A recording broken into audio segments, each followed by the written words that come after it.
Бугарија е суверена држава и ние одамна го направивме нашиот избор со тоа што станавме членка на НАТО.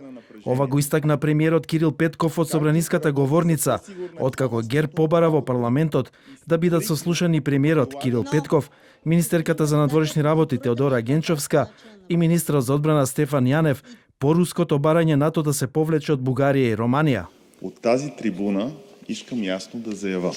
Од оваа говорница сакам јасно да кажам, Бугарија е суверена држава и ние одамна го направивме нашиот избор со тоа што станавме членка на НАТО и како такви решивме да организираме одбраната на нашата земја во координација со нашите партнери. Ја повикуваме Русија да остане посветена на конструктивниот диалог за деескалација на тензиите и да работи за побезбедна Европа, заснована на владење на правото и строго спроведување на меѓународните правни обврски.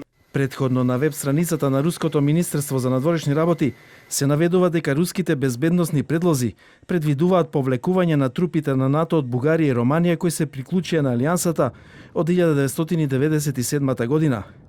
Од ГЕРБ ова го сметаат како закана за националната безбедност и побара итна седница на оваа тема. Но същия момент очакваме много Очекувавме да кажете нешто малку подетално. Каде оди Бугарија? Очекувавме став. Зошто министер за одбрана се појавува на протестите против НАТО? Од Демократска Бугарија, реакцијата на премиерот Петков ја нарекува брза и навремена. Според нив, само бугарскиот народ и држава можат да одлучуваат какви војници ќе има на бугарска територија и дека недозволиво е Вашингтон или Москва тоа да го решаваат.